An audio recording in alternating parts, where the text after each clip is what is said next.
Hello, and thank you for joining us today. My name is Kathy Sheffers, and I'm on the marketing team at Goodheart-Willcox. I am joined by my colleague, Christina Fisher, who is our acquisitions editor for our HVAC product line. She works closely with our authors and our reviewers, so if you have an inkling to get involved with our products or have ideas for new HVAC instructional resources, you can let us know in the chat box today or connect with Christina at a later time. For today's webinar, you are in listen-only mode, but we definitely would like to hear from you today. Please use the chat box anytime you'd like to ask a question or share an idea. We are so happy to have Mark Kohnen lead our webinar today. Since 2012, Mark has been an associate professor at Kaskaskia College in Centralia, Illinois. He is a certified master HVAC educator with over 30 years of experience in the HVAC industry. He has received several awards for his outstanding contributions to the HVAC industry, including the Horizon Faculty of the Year Award in 2014 and the Faculty of the Year Award in 2021. His newest title is being author of the Modern Refrigeration and Air Conditioning Lab Manual, which just launched alongside the 22nd edition of the textbooks. We appreciate Mark sharing his time and expertise as over 100 labs were added to the online resources for a total of 200 labs in this new edition. The lab manual exemplifies Mark's dedication to HVAC education and his commitment to engage all learners in content mastery and lab preparedness, which sounds like a great webinar title too, doesn't it? So with that, I will turn things over to Mark. Well, thank you, Kathy, and I appreciate you having me today. This is something as far as the lab manual goes, is something I've been looking to do for a long, long time, and to kind of give the folks out there kind of a reason why we're doing this today, just, engaging these people prior to going to the lab. It reminds me of a story that happened to me some years ago, and when I first started working here, I kind of set some folks loose, and, we explained to them how a service valve works on a commercial cooler. And, the student went out there and he was, for me, I thought he had a great understanding of how the actual cooler worked and how the valves work. And when he went to take his gauges off, instead of closing the valve off in the back-seated position, he went ahead and front-seated the valve off. And when he front-seated the valve off, he took the gauge off and refrigerant started flying all over the lab, of course. What happened was, instead of, evacuating and walking away from it, he unfortunately put his hands in front of it, trying to stop that liquid refrigerant from leaving the liquid line. As many of you instructors that are on here probably know, that this didn't end real well for his hands. And so it really made me, unfortunately, this young man had to go to the hospital that evening. They didn't really do much for him besides tell him that you're going to be in some pain for a couple weeks. And it really made me think about, how do we protect this from happening? And of course, we can't keep everything from happening, but it made me realize that there's no way that just doing one lecture and just saying to them, hey, this is back-seated, this is front-seated, there's no way that a student can possibly learn that way. So when I got here in just a few months into my journey at the school at Kaskaskia College, the college offered a class on different learning styles. And so when they offered this class on these different learning styles, I went to it, and I'll be the first person to tell you that I was a 41-year-old man, and the group of folks that came in were probably 25 years old. And I just didn't. I don't know if I didn't have my eyes open to it or not, but they came in and they did a fantastic presentation on the different learning styles that we have in our industry. So, Kathy, I don't know if you can roll that next slide. So when I think about the different learning styles that we have, I once seen this quote by Benjamin Franklin that says, "Tell me and I forget, teach me and I may remember, and involve me and I learn." And I actually have that hanging up in my classroom. And the thing I think about that is exactly what happened to this young man in the class. I told him about the valve. I explained to him about the valve. And unfortunately, it wasn't enough. It wasn't enough to keep him from having a major burn on his body, of course, on his hand. So then when I dig into this a little bit and I say, well, teach me and I may remember, right? So again, if I stand up there and maybe I have some different ways of teaching a person, maybe they'll remember a little better and they won't burn themselves. And involve me. And when I involve you, and again, what I'll say about that is involvement, not just going out to the lab and doing it as well. So when I think about all the different learning styles that we have out there, and many of you on this call today may understand that a lot of people in the HVAC trade, they're not going to remember stuff by simply reading it out of a textbook. And even though we use a textbook, just like many of you might do, we have different ways of learning as well. So we have some visual learners, and Kathy, you may go on to the next one. Thank you very much. So we have some visual learners, and people learn by seeing images and pictures and diagrams and videos or demonstrations. So again, we can stand up in front of the class and we can, present these things. One thing I would like to just mention is that at Kaskaskia College in the HVAC program, we do use Goodheart-Willcox. We use their lab manual, we use their main textbook, and we use all of their common cartridge items. So we'll try to look at a few of those today. However, whether you're using some other textbook or not, I'm sure you guys have access to many of those same ideas that they have out there. So when we're talking about, reading and writing, we're learning by written words. And, I don't know how many HVAC instructors are actually giving people writing assignments. And that a lot of times does help people learn because they're writing it down and they're focusing on it. For me, the reading portion of it is just not enough. So we have the auditory. And so when we're trying to listen, we're learning by listening and talking. Right, we're standing up at the lecture and we're telling them what's going on, and maybe half of them are paying attention, maybe half of them aren't, and so it's our job to try to gain that attention to keep them on track. And then, of course, the kind of learner that I really am myself, and probably a lot of you are as well, is kinesthetic, and we learn by doing. So, Kathy, if you could go forward, please. So again, those different learning styles, videos, animations. This is how people learn for the HVAC, videos, animations, reading and writing, textbooks, auditory, and kinesthetic. So my question for you is, are you teaching all the learners? So we have all these different people. Some people learn by a couple of these, some people learn by one of these. So getting them all involved in all the different learning styles is something I believe as an HVAC instructor that we need to do.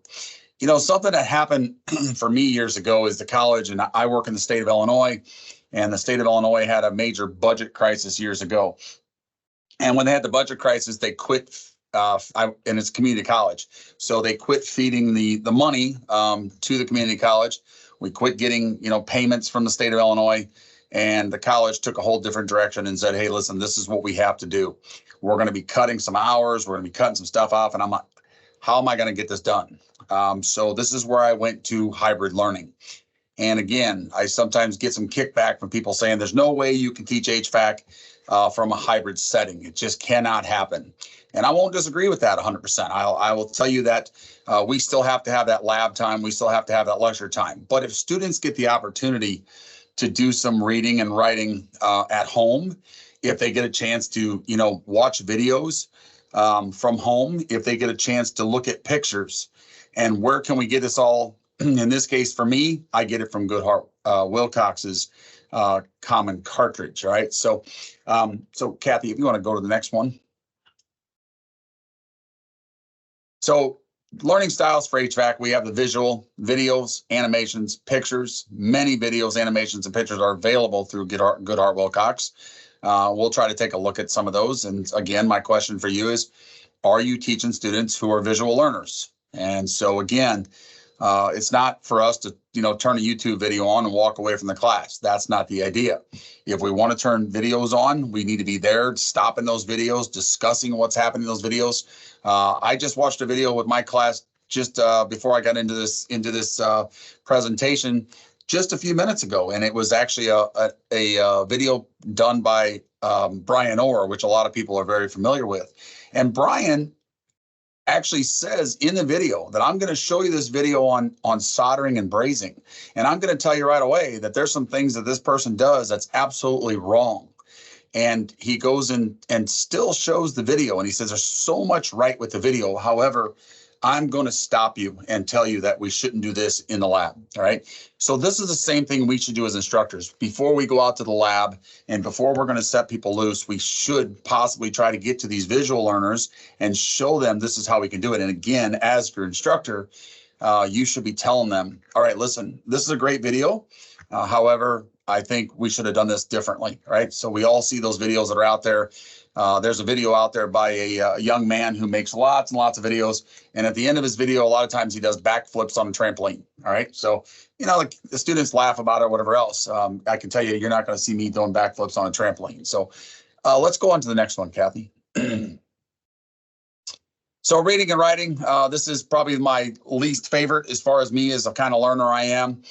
You throw me in front of a textbook, I'm going to get bored. I might look at the pictures for a while.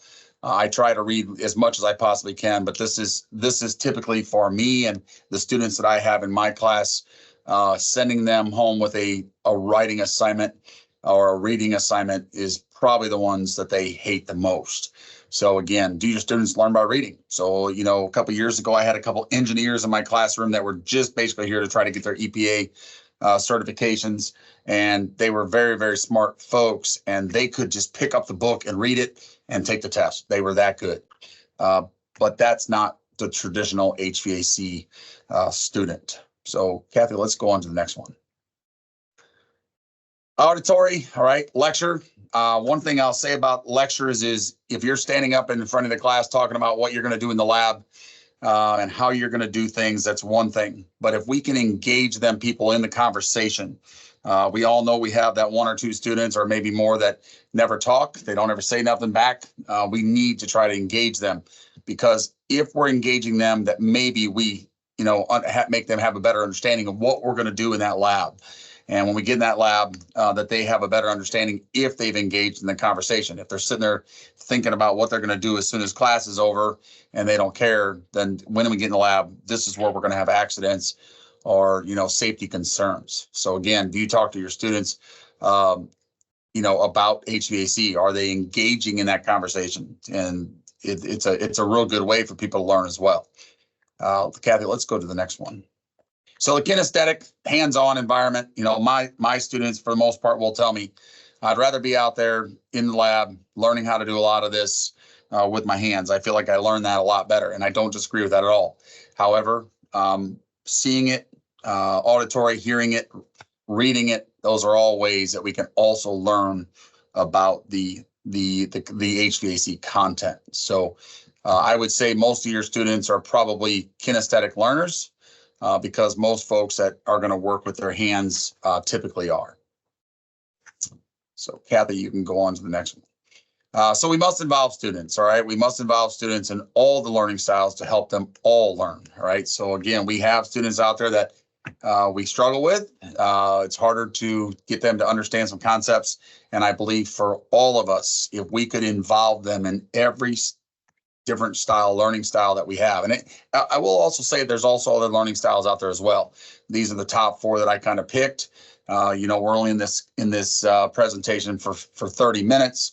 And we also want to give you guys some time to ask some chat questions and such about what's going on. That's awesome, Marco. Why don't I'll stop sharing my screen and let you share yours so you can demonstrate some of the resources you use in your Canvas. Okay, so yep, I'm gonna do that right now. All right, so can you guys see my screen, Kathy? Yes, I can see chapter 17. All right, well, it's a good thing because I think yesterday when we kind of had a little test run with this, I actually hit the leave button. So I'm doing better so far. So what I'll tell you about this is the in my Canvas, I have access to the digital content of the textbook, which again, I think for most people who it's 2024, most textbook companies have given you all digital content. or, you know, with what you're purchasing with your students. So in my Canvas, I can actually see my textbook. I can go to read the textbook, and well, I lied to you. I think I got to open it over here. So here we go.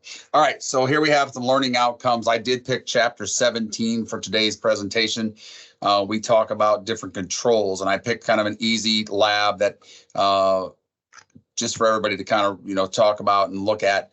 And so if I was a student and I sent them a writing assignment or reading assignment, we would obviously send them to this, right? So we have pictures that are included in our textbooks that people can look at. They can read about the different kind of switches. So again, right here in these, just in this little bit of a presentation here under 17.1, we can definitely see that there's two learning styles right here, right? We have the learning style of the reading, and, you know, potentially if you're assigning writing assignments, and then also the pictures, right? So people can visually see, hey, I have a single pole, single throw switch here. I have a double pole, single throw switch here, right? So again, right here alone, we are giving them two different potential learning styles right there from the textbook. All right. So when I go back in my Canvas and I go to the modules now, in this actual, what I'm in right now, guys, I'm in the common cartridge. So you can see in this common cartridge, and we talked yesterday about not showing you guys like a long video and such, because we don't really have time for that. And we don't want to bore you with all that. But you can see that as an instructor using GW's content, I have an image library. So any images that you want to import into your Canvas or anywhere else that you want to, you can save those images to your computer. You can upload them, download them, whatever you want to do with them. We have the modern refrigeration ebook, which we just seen. We have the modern refrigeration air conditioning animations. So in the animations, when we go to a chapter, we can look at whatever chapter has animations. And so not every chapter has all the animations. Some of them have videos. Some of them have what they call follow the heat, which is some other videos that are out there, some animated videos. So if we were looking here, let's see if chapter 17, we have a bimetal disc, and we can watch that. We can watch a video on that, and we can see that the actual disc is going to open and close, and the student can see all that and they can hear it. So when we want to use animations or we want to use video libraries, in this case, we can go into the content. We can look under the chapter that we are using, and you can also see that this is relays and contactors and things like that, that is going to actually give a very good presentation of how contactors and relays also work. And then what I'll mention here is there are some what we call follow the heat animations that are in here. And again, they are a little bit of a video / animation that we can use for training as well.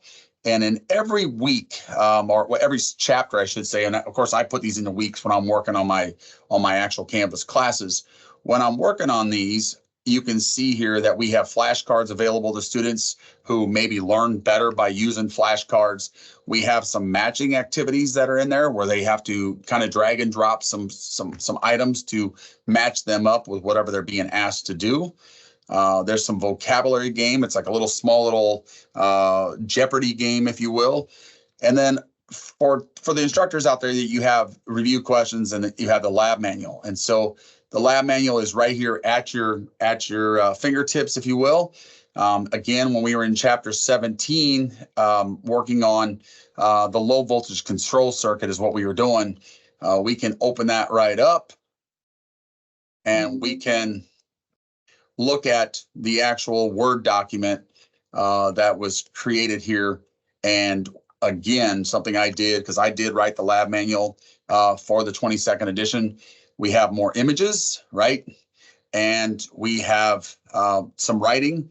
And now we're going to get those students involved in the lab, right? So this is kind of the focus of today, if I guess you'd say, because we want to engage these students and involve these students before they get out to the lab, where there's potential safety concerns with electrical, with refrigerants, anything that's out there. All of us are probably working with torches and such. So anything we can do to kind of get to them from a safety aspect first before they get into the lab.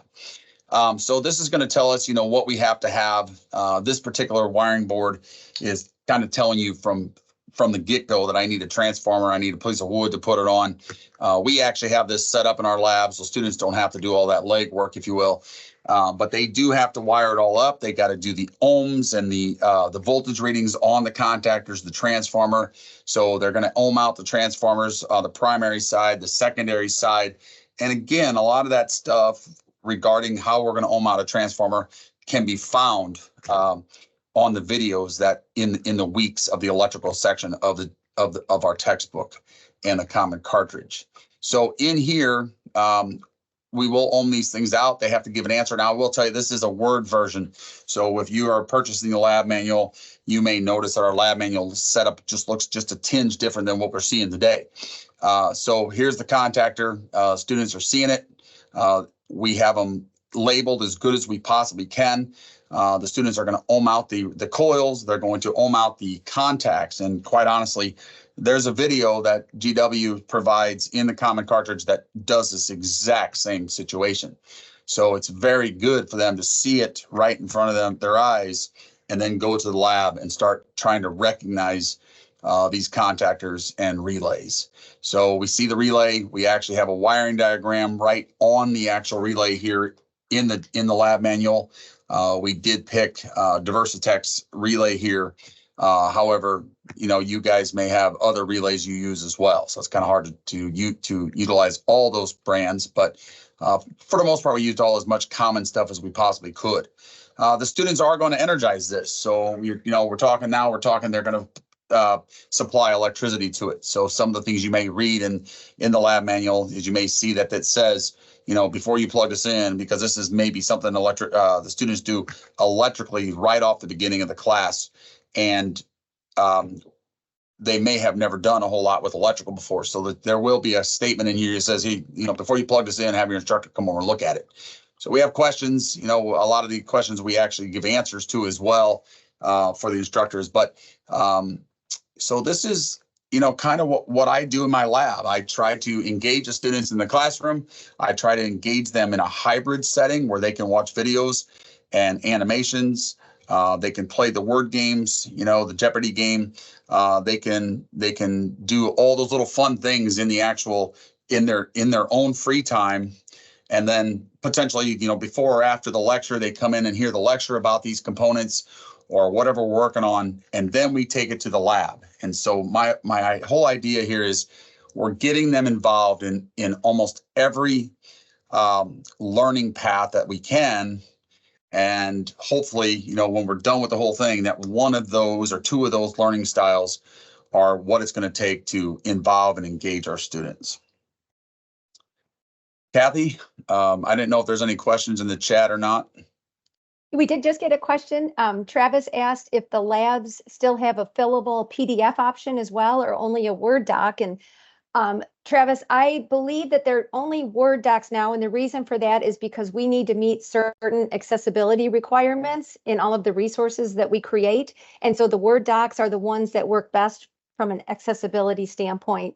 Paul or Christina, if you have additional information on that, feel free. But I believe that's the reasoning behind the switch from those fillable PDFs to the DocX files through Word. A number of people said very nice when you were showing the lab. They were happy to see that. And Titus, hello Titus, said he's looking forward to working with the diagram. So that was great. And we have Fred and Steve on the line, who were involved with our videos. So I know you wanted to give them a shout out as well. I wanted to give a shout out to Steve because Steve Gooch was helpful with the videos that were done here, and so I did want to give a shout out to Steve on that. So I planned on doing that during the presentation, and I kind of got off path, I guess. So thank you, Steve. Yes, and his colleague Fred Kozier also helped with that, so he's on the line as well. So that's wonderful. Thank you guys for coming. Also, when you told the story at the beginning of the webinar about the person who burned their hands, they said they had similar stories, so you're not alone in that. And then one instructor here said, the student and the rest of the class will never make that mistake again. You know, the adversity is a great teacher. And I would think you probably tell that story to new students so that that mistake is not repeated. Every year. Absolutely. Exactly. If anybody else has any questions that they'd want to put into the chat box for Mark about teaching in the lab or about the different styles of learners, or any stories you want to share in the chat box about your experience, we'd love to hear that as well. Titus asked Mark, what about the diagrams for the relay? Do those exist? So the one that I spoke about, Titus, was on the, and I don't know if you can see the screen very well, but on the actual relay, the photo, the actual wiring diagram is on the side of the relay. And the reason I like to do that, Titus, is because this is what they're going to deal with. They're not going to see potentially a relay comes in a box and it's got the diagram right on the side of it. But in most cases, we don't get a separate wiring diagram for it. So me drawing out another diagram may be very helpful and very nice for them to have, but that's not really reality. So the reality is it's going to be on that relay. So that's kind of what we did a lot of places in the actual lab manual. We try to make it a real life situation. I don't know if that helps you or not. He said okay in the chat box. Yeah, I noticed he said that he's on a job site, but yes, there is going to be a way to watch us. Is that right, Kathy? Yes, that was David who's on a job site. And yes, you all will be receiving the recording within about a day of today. So all the recordings will be sent to the same email that you registered for the webinar. And then Fred mentioned he built a service valve trainer that is just pressurized with low pressure nitrogen. The students can work on front seat, back seat, mid seat, and if they make a mistake, it is much safer. Correct. Yeah, that's a great idea. Great idea, Fred. Thank you, Fred, for sharing that. A couple other instructors agreed. Steve asked, is it acceptable to GW for us to download the Word docs and convert to PDF? We use iPads and PDFs work great for filling in information. Yes, that would be fine, Steve. Thanks for asking about that. Okay. Are there any other questions, or is there anything else anybody would like to see while Mark has his Canvas platform up and running? Let's see. Jean asks, I have a recommendation about the sheet metal project labs. It would help my students if they could see the completed project. Yeah, that's not a bad idea. You know, and putting in the actual what it looks like at the outcome of it, that's not a bad idea. That's something for me to Jean, for us to think about the next time we do it. So or I'm not sure if we can interject that into the digital platform or not, but that's not a bad idea. Yeah, that's a great idea. Mark will get started on the next edition now. Maybe. And then David mentioned he built a trainer board with a relay for a fan, a contactor for cooling operation, and a relay for a heating operation. Very primitive, but I think it clicked better once the students saw it live. Some great ideas coming in. Yes, and David, what I'll say about that is when we build things that are more primitive, like you just said, you know, relays, contactors that may be a little more primitive on, especially on gas furnaces and such. One thing I tell my students is that, you know, the relay, the way we're gonna work with it, the way we're gonna check it, troubleshoot it, in most cases, yes, it's on a control board, but it's going to be we're going to troubleshoot it the exact same way. You know, open switches, you know, we read voltage, close switches, we don't, things like that. So yes, it could be on a control board, but that primitive style, it's electricity. So the way we learn about it is going to be very similar to primitive or control board. So it's a good point. Absolutely. Well, if there's any other questions, please go ahead and add them now. And I just have I have one more slide to share with everybody, just to close this out for today and give you some next steps for you. Give it a minute. Well, Mark, I'll go ahead and I can share my slide again, and that way, Yep. and if questions Okay, still yep. come in, we can certainly flip again. So let me. Okay. Well, I want to thank Mark, of course, for being here, and to everybody who attended the webinar. I know this is a very busy time of the school year, so we really appreciate you taking the time to be here. If you need more information or have feedback or questions to share with us, there are a few contacts listed on the slide for you. First off, your GW educational consultant is your local GW rep, and they are happy to help you with product informations, ISBNs, pricing, quotes, or anything else you might need. They can also do an online demo with you of the resources that Mark showed you today, or any of our other HVAC resources that we offer. So if you want to see it firsthand that way and really dive into the product a little deeper, they're happy to help you with that as well. You can also reach out to our customer service team, and they'll take really good care of you. If you'd like to get a complimentary sample of these resources where you'd be able to see the textbook and Mark's lab manual and the videos and everything else, you can either ask your GW educational consultant, you can contact customer service, or you can go right to our website at g-w.com/preview to request a sample there. We've also put Mark's email up there if you'd like to talk shop with Mark and continue the conversation after today. I know he'd be happy to connect with all of you. And as I mentioned at the beginning, if you'd like to connect with Christina Fisher, if you're interested in becoming an author or a reviewer, or you have an idea for a brand new product where there's a need out there, she would love to hear from you. Also, as I mentioned a minute ago, make sure you check your inbox for the webinar recording. And as always, let us know how we can help you. And so with that, I just want to thank everyone again for coming today. And Mark, I want to thank you again for your time. I know you were coming from class, and we're nice enough to share this information, and for giving us a glimpse into your lab manual. It sure is exciting. I love that the pictures have been added to them. They're very visual, and I think they will appeal to so many different learners. So thank you for your hard work. Christina, anything you'd like to say as we close out?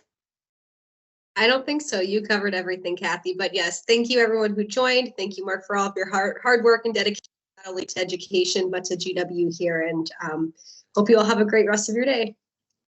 Thanks, Christina. And Mark, I'll give you the final word. Yeah, thanks guys for coming in. I know everybody's busy. I actually had class till 2:30 Central Time, and I got class in 27 minutes. So everybody's busy, and I love what you guys all do. It's a great trade. I love this trade, and I think you all do too. So thanks for being here.